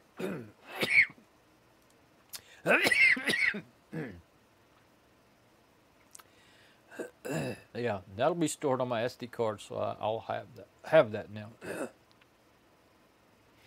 And I can rename it as to what it is later, because it doesn't have like a lot of HTML files. So it has a folder with images and stuff along with it. If you rename it, it's all messed up and it won't work right. Well, this one doesn't have that. And some of these other hardware reporting tools, I think I'll close the app now. Seems to be doing fine, but good. This is good. It's running okay. Then it went through those tests. There's something to tell you whether or not it's going to work okay, But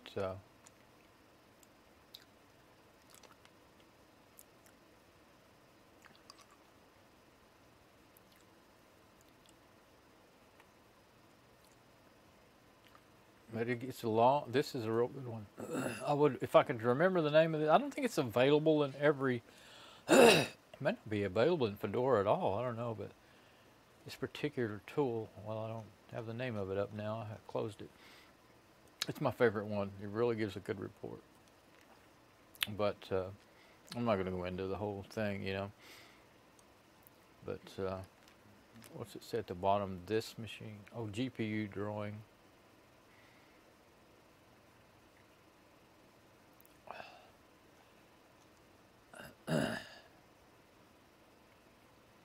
Oh, okay. This machine and then Intel dual-core Duo. I don't really quite get how you're supposed to read those comparisons anyway. I just look at the hardware and what it is and stuff. But what browser is this? That's Firefox. Sure didn't look like Firefox. Okay, so I'm going to unmount those drives before I shut it down. I'm going to reboot it. I got to blow my nose though. Got this mic on.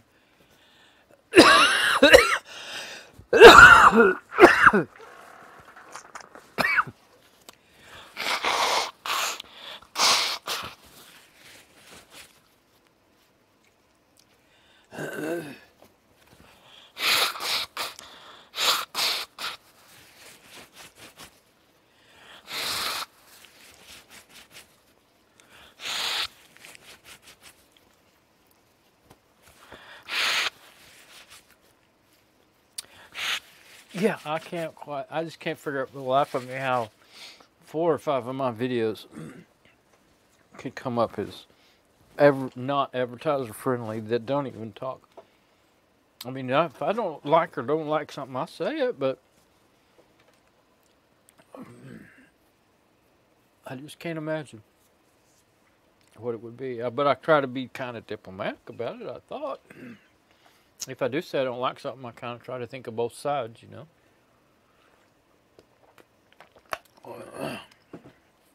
Anyway, it's a brave new world, boy, with all this advertisement in everything now. YouTube didn't even used to have all that, But anyway. And I remember when they first started doing it, people were actually making a living off of YouTube, their YouTube advertisements. Now a whole bunch of those people that used to be really popular are either dropping out completely or changing. Well, there's a lot of them are trying to do this other types of things that helps them make money. What's it called? Patreon. I looked at it, but of course I don't have any viewers, so I don't think I'd ever make anything, but anyway, they dropped, according to all those people that used to actually make money, they dropped what they pay down to just nothing compared to what they used to pay. So I guess this is advertiser unfriendly talk right here, huh? But I guess it won't matter. I'm going to say what I think about things, no, whatever. So,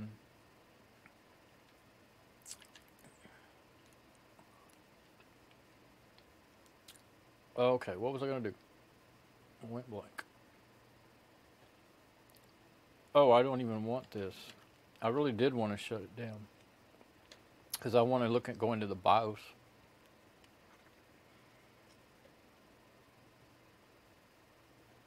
I'm going to go into the Windows boot menu. Yeah, I think I straightened up. No, I didn't. I meant to delete actually the original Irons Boot CD image I had on here because it wouldn't work. The other one would. I extracted it again from their zip file where I downloaded it, and I'll do it right quick since I'm here. I think it would work. It did work. I don't know if it was on this machine or not.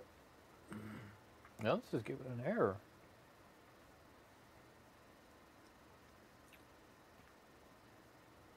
It says you need to make files contiguous. This is where I got the idea I needed to do that.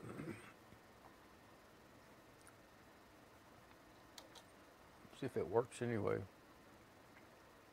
I thought this was the one that worked.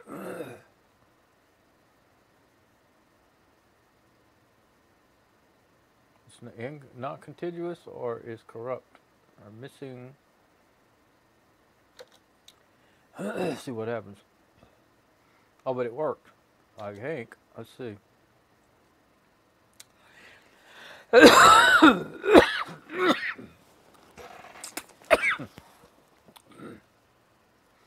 Yeah, well, that first time I had that message on this, it booted, but it didn't have everything.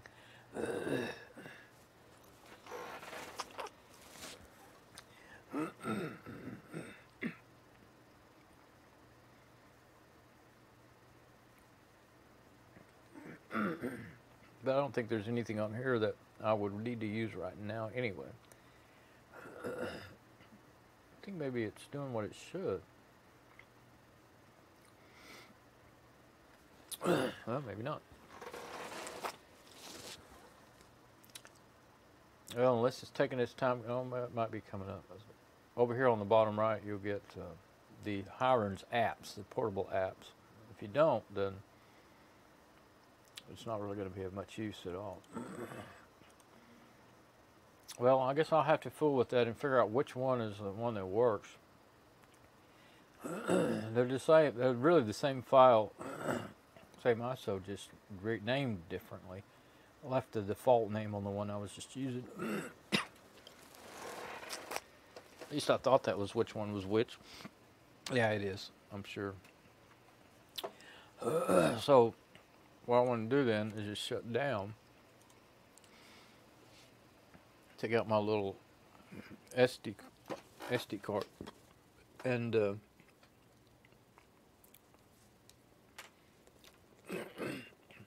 boot into BIOS. But first, when I come back, check on my stream and everything. And yeah, I'll probably get like that when I come back in a minute. And I won't try to get on my SM58 because that it gets me confused. With all this coughing and having trouble, I can't even think straight anymore.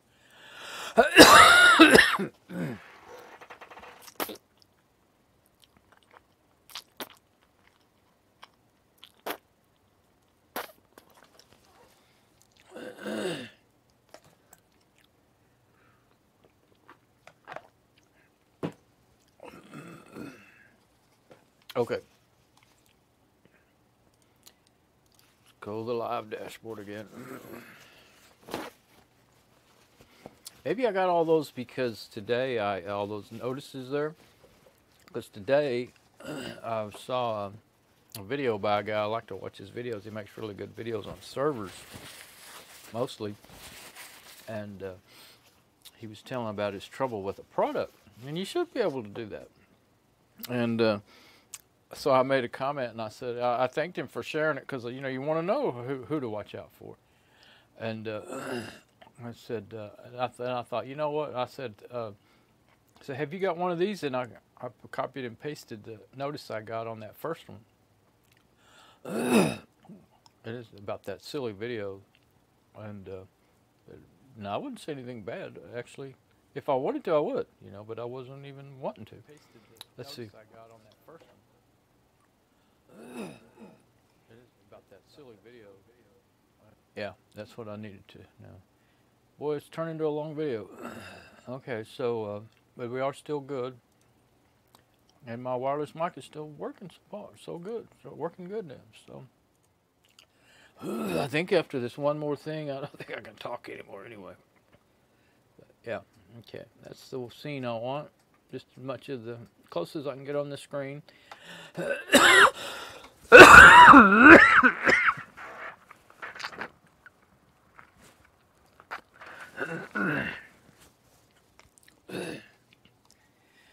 I'm going to boot it up.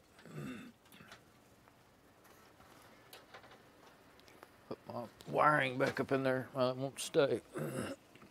That wiring wants to stick out and get in the way of the door. F2. I hope I caught it. Yeah, I did.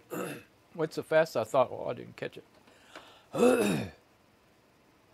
Okay. Of course, I can't do remote desktop this way. I'm sure there's a way to do that, but I don't know how. It'd be cool if I could learn. Okay. The voltage. Here we go. Temperature.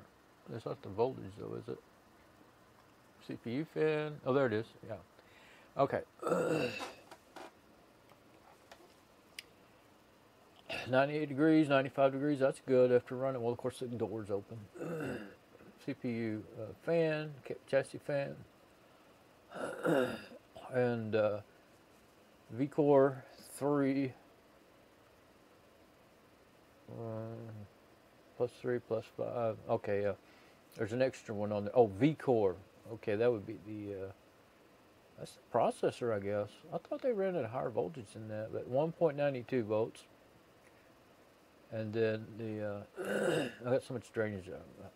I'm actually holding my finger in my throat. It seems to help with the itching that makes me want to cough. And this drainage, instead of getting better, it's just getting worse. And I took medicine before a while ago. It's crazy. Sometimes it helps. Sometimes it seems to hurt. Okay, and the 3.3 is running at 3.376. The 5 volts is running 5.160, and the 12 volts is running 12.144. So that's good. You know, a lot of times they'll be like a 12 volt will be running 1190 or 1185, and some of your hard drives won't even run. You know, they won't even work, spin up or anything. So some of them, so that's good.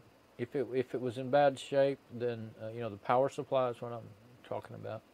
If the power supply was in bad shape, then those voltages would be. I've seen them run for, you know, I've seen them have some voltages that were low, like just a little below the target voltage, and it still worked fine. These are all just a little above, so I think it's working okay. I don't know what the V-Core is supposed to be.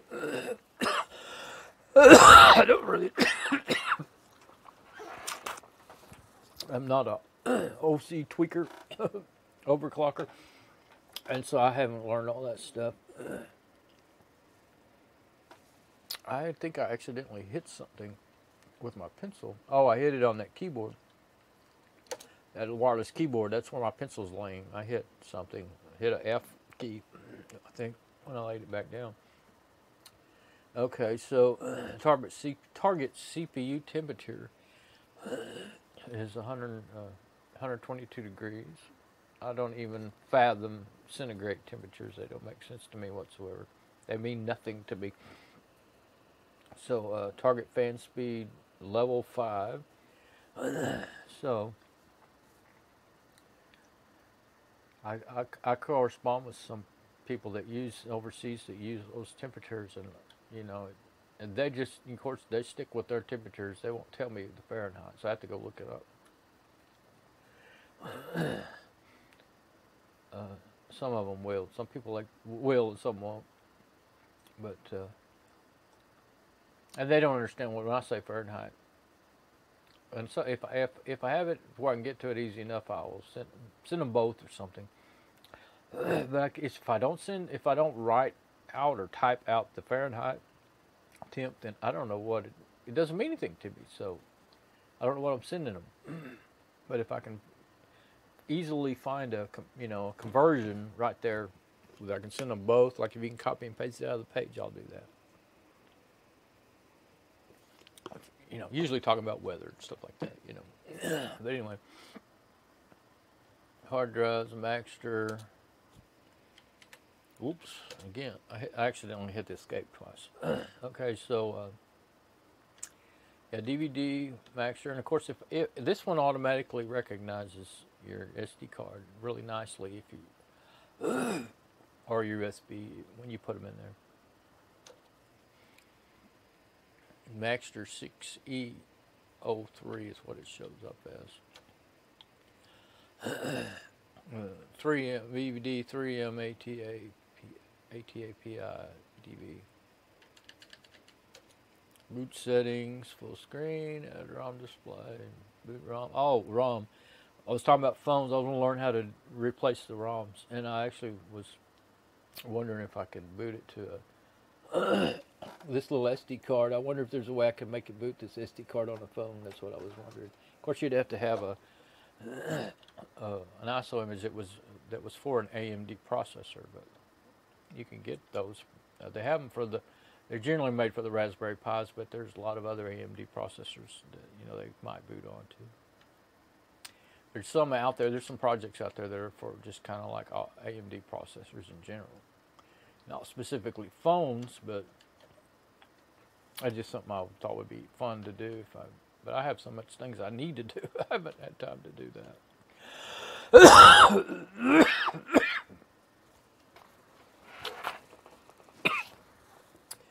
So my memory is DDR2 533 megahertz. I believe, yeah, 533 megahertz. And the OC tweaker that's built into this ASRock motherboard is part of this BIOS, this special thing in their BIOS. It's kind of cool. You can just say overclock mode auto, and that's the way I have it set. And you can set it in here, and you can do, if you know how to do it, you can do everything. It's pretty cool. But I haven't, learned, messed with it. Everything should be fine in the settings, though. And so since I did that, save changes. I'm going to say discard changes because I don't think there's really anything else to boot into. I'm going to put this back in there anyway, just in case I want to do. Yeah, discard changes and exit. I don't know if it'll see it since I plugged it in right before Windows? Oh, it didn't see it. It's trying to boot Windows again. And it won't. But it'll go in that repair, and then it can't repair it.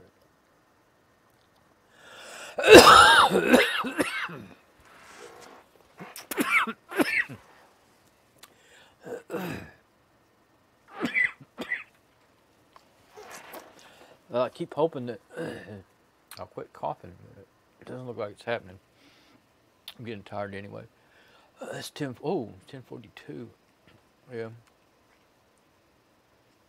Don't send. View the diagnostic details.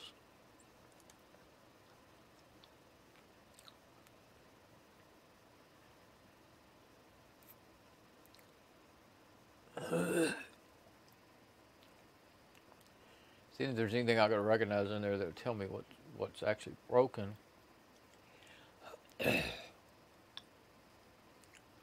Volume content check. Everything says it's successful. Then it says error code equal OXO. Doesn't really. I don't know what all that really means. Tried to repair several times. Causes the problem. This is what? Hard disk, oh, Windows directory equals D Windows. What? Should be C, shouldn't it? I saw this before.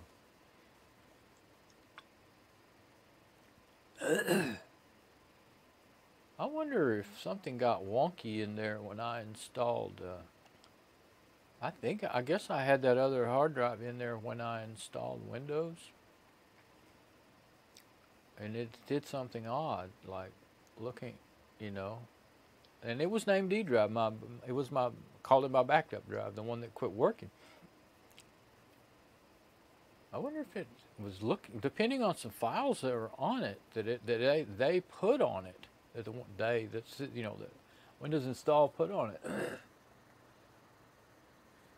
And now they're gone because that drive quit working.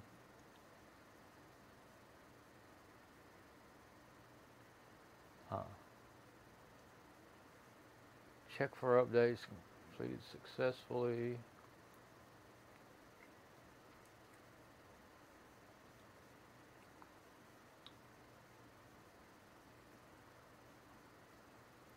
Yeah, this is an odd thing.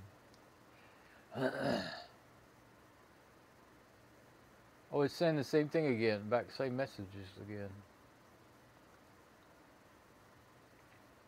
Okay. I haven't, that's probably the most I've really looked through that, because, you know, usually I don't see any, I haven't never really ever seen much in these things that help. Can't determine the cause of the problem. I get to the bottom and see that, like, oh, okay. So I hit finished.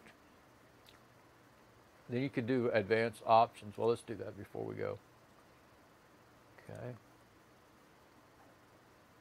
Startup repair. Automatically fix.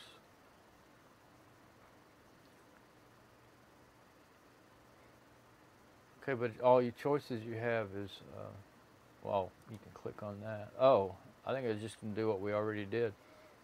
One time I clicked in there and there was other options. Yeah, that didn't do anything.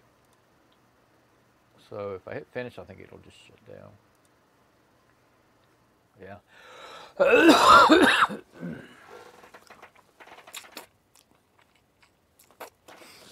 I feel like I got into a bunch of bad dust. I don't remember that I did. I went outside and got my little bag that my phone is in, that my mic's plugged into. And it was a little dusty, and I wiped it off with a paper towel, but it didn't blow any dust. But that was a long time ago, hours ago. That's not what's killing me, I don't think, right now. Okay, so I'm not going to do any more on this tonight. I guess at least I feel like I accomplished a little bit of something. I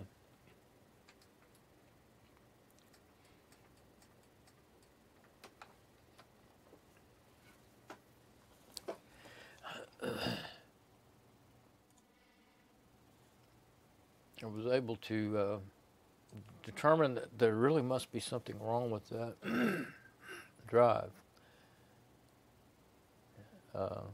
Yeah, it made that machine go crazy. I'm trying to remember back what happened a while ago.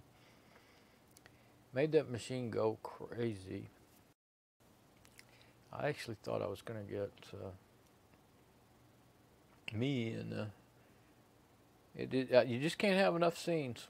The camera combinations, you just can't have enough. See, there's camera 2 and desktop, but I don't need to show the desktop, so I can go to camera 2. And is everything all right there with my audio? Let's see. Sometimes it doesn't show on the screen because I want my preview as big as I can have it, because a lot of times I use that endoscope and I need it to be big so I can see it on my preview. But yeah, okay. I'm looking at my audio to make sure it looks like it's working. Oh, 2. I still can't get it right. Oh, now I understand. I moved the camera 2. Camera 2 was pointed at me. Now it's pointed at, let's go to this desktop. Yeah, camera 2 was pointed at me. but I was wanting to do this anyway. Okay, now we're back to my SM58. Camera 2 was pointed at me, but I moved it to point at the screen. That's a heck of a dirt road, isn't it? That's I guess a Model, yeah, probably a Model T. Going through that muddy dirt road. Those cars would do that. I love four-wheelers and stuff, but you know, you get the idea these days. You got to have like a monster truck to go through a little mud like that. But those cars, they went through that all the time, every day, pretty much. You know, every time it rained, because they didn't have that many. They didn't have hardly any paved roads back then. So let's see. Pretty much, you know, every time it rained, because yep, there we go. Okay, so we're 2 hours and 25 minutes. And I guess I will get back off of that. I don't want to mess things up right here at the end. Just wanted to see if it still looked good. And I was trying to. Oh, let's see. Yeah, now we're getting the F. I guess I'll go back to the desktop. That's the only one. Yeah, that's the one I muted the camera 3 on. That's where it gets confusing. So it's the only one that went blank. Yeah, see, this is why my voice is run out. See, all that was me talking for all that time, from 5:14 p.m. until I started this video at 10:50. Well, I guess 10:50 is now. I don't know if those dates are when you start the file or when you finish the file. You know, I never paid much attention to that. 10:50. I guess it's when you finish the file, because it is 10:50 and it says 10:50. So I was talking and testing from 5 to 8, and then I started my video that lasted almost 2.5 hours. So no wonder I can't talk anymore. Okay, mystery solved. So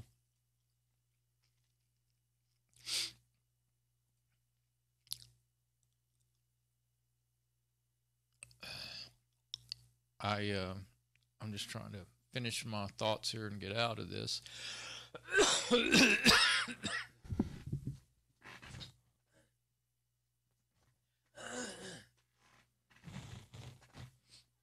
Yeah, when I'm using my good mic, then I can move away from it and it won't all be picked up quite so loud. I don't know. I know it's not as loud as that other one will be. But yeah, get this other hard drive out. My other one that I just got, and that it was in a Pentium 3. It had 2 drives in it. One was bad, and that one was in there, but not set up. It wasn't formatted properly or anything. And I'll put it in there. Put Fedora 26 on it, and I think what I'll try to do is have them both in there when I install it. And I think it'll be okay. I think that other drive is just really dying. I want to test around on it some more. I'll take it out and put it in my USB adapter and see if it works or acts crazy and stuff. I can put it in a different machine, you know, and all that. So, well, I'm gonna have to go. I'll need to go, but I'm gonna have to go for sure now. All right, it's done. I'll be back later with the next thing I do on these machines. All right, bye.